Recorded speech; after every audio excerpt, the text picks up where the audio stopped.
The internet loves a comeback story until it decides you don't deserve one.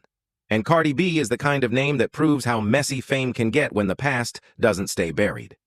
Because before the Grammys, before the fashion headlines, before the boss era, there was a clip, an old confession that hit the timeline like a match in dry grass. People didn't just argue about it, they split into war camps overnight. Some called it survival, some called it unforgivable. And the craziest part wasn't even the confession itself. It was how fast everyone started digging for the real Cardi. Old posts, old interviews, old screenshots, old vibes, anything that could turn a person into a verdict. The same crowd that once cheered her raw honesty suddenly treated that honesty like evidence. And just like that, the story stopped being about music and turned into a moral trial held in public, with millions of jurors who weren't there. Here's the question that keeps this timeline addictive. How does someone walk through a scandal that loud and still climb higher? Why didn't the cancel wave stick the way it sticks to others? Was it timing, right place, right era, right algorithm? Was it strategy, PR, fan base, the machine behind the curtain? Or was it something darker? That controversy doesn't destroy careers anymore. It fuels them? Because if you think this is the worst part of the story, wait. The off-camera version starts long before the fame, and it explains why the Cardi B moment didn't begin on a red carpet. It began in a life that trained her to fight first, and explain later. Long before the world argued about whether Cardi B deserved anything, she was just a girl learning the first rule of survival. If you don't control the room controls you.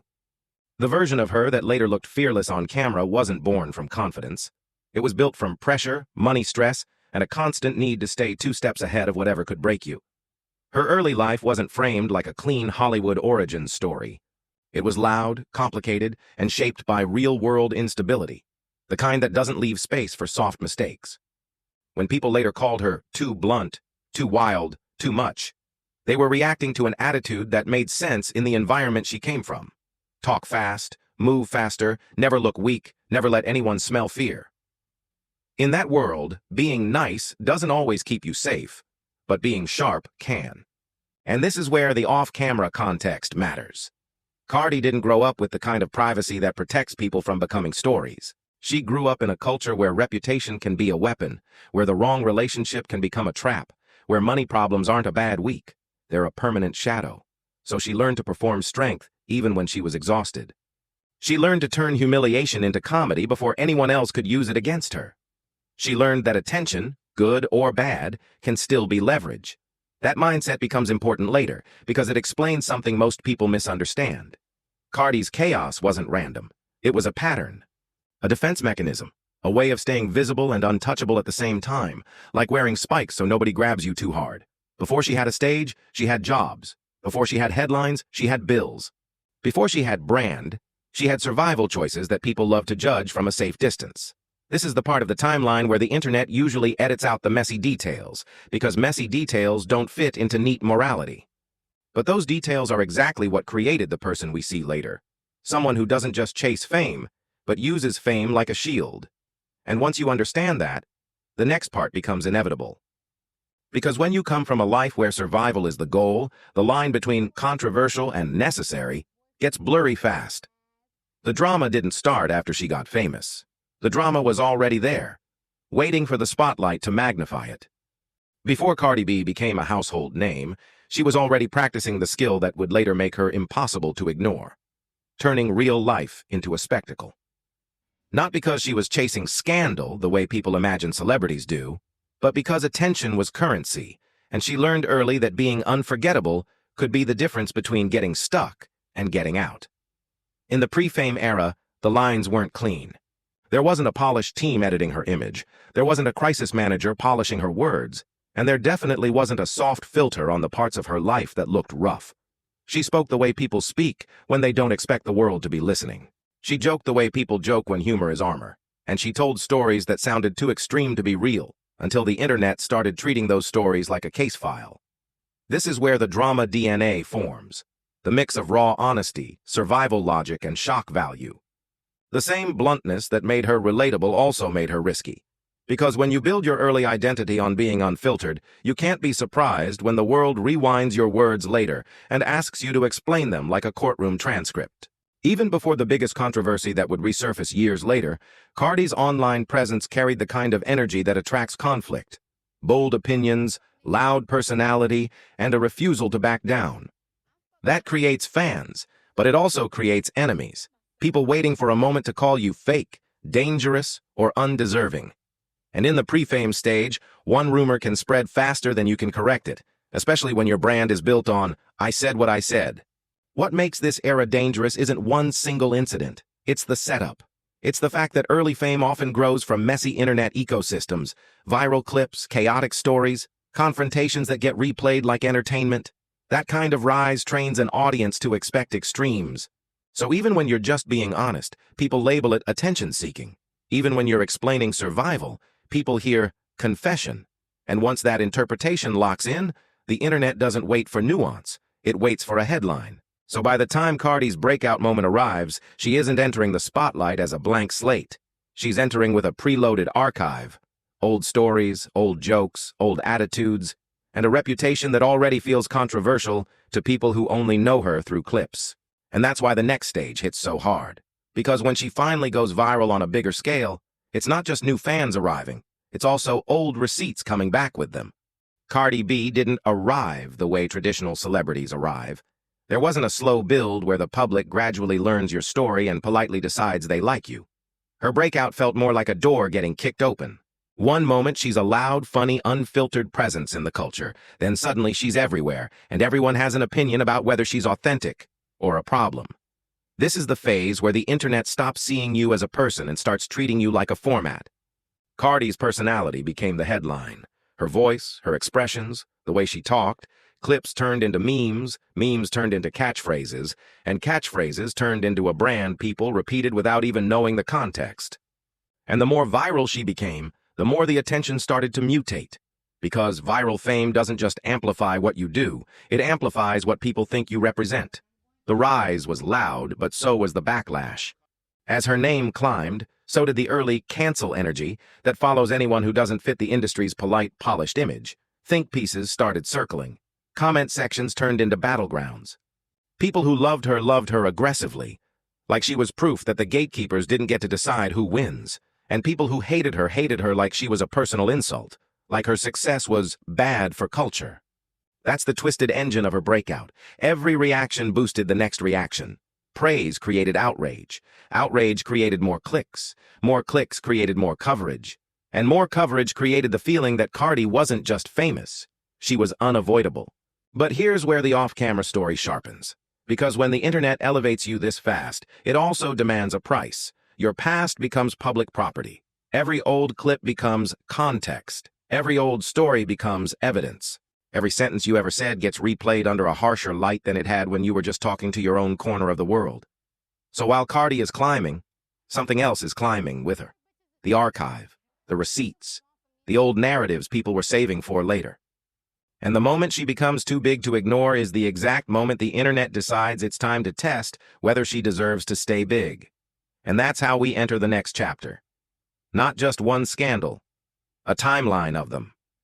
Once Cardi B crossed a certain level of visibility, the drama stopped feeling like random internet noise and started moving like a machine. Headline, backlash, response, repeat.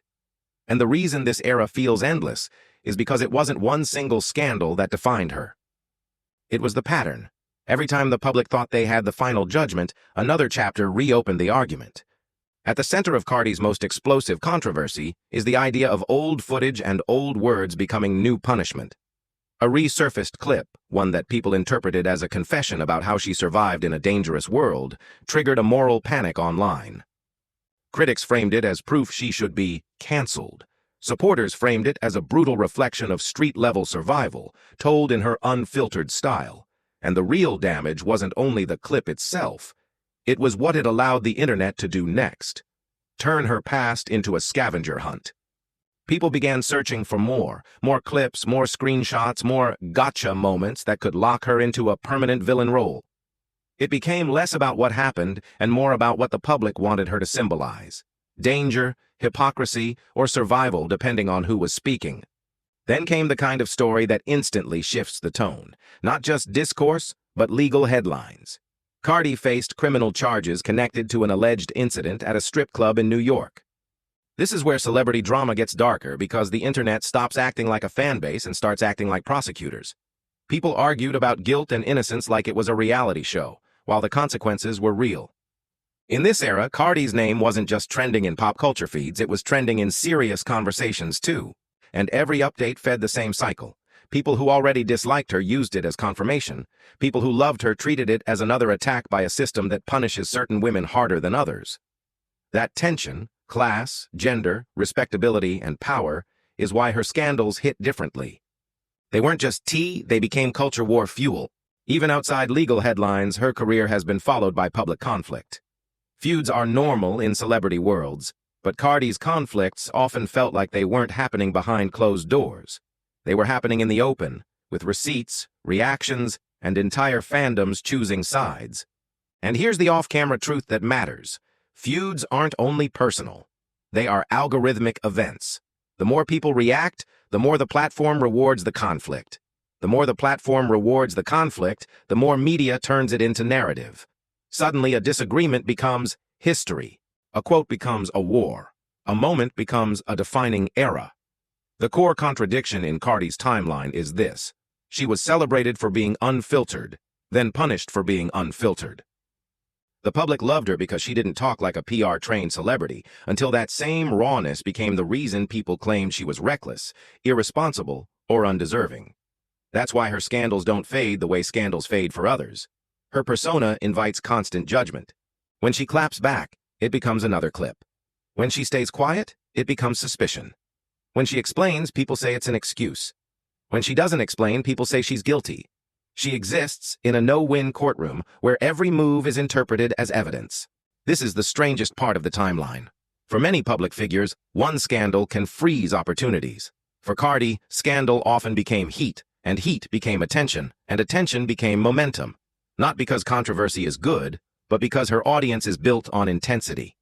People don't casually watch Cardi B, they react to her. And in the attention economy, reaction is power. By the end of this chapter, one truth becomes obvious. The scandals didn't just threaten her career, they also shaped it. They forced the world to keep watching, either hoping she'd fall or waiting to see how she'd survive. And that brings us to the next part, the one that explains the escape route, how cancel culture collides with PR strategy, fan loyalty, and the machine behind fame. If you want to understand why Cardi B survived scandals that would have ended other careers, you have to stop thinking like a fan and start thinking like the system. Because canceling someone only works when three things happen at once. The audience leaves, the platforms stop rewarding them, and the industry decides they're too expensive to defend.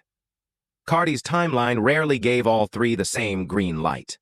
First, her fan base isn't built on perfection, it's built on personality. People didn't show up for a clean image, they showed up for a voice that felt unfiltered and familiar.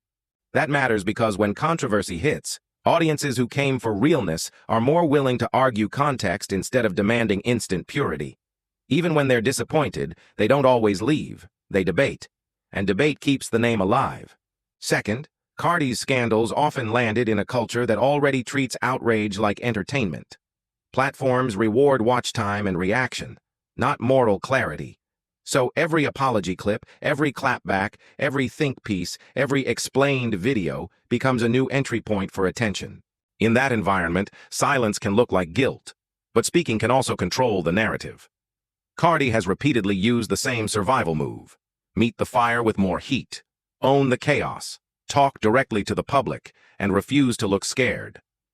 That doesn't convince everyone, but it keeps her from looking cornered. Third, the industry protects what performs. If your name still pulls views, streams, and headlines, you're not just a person.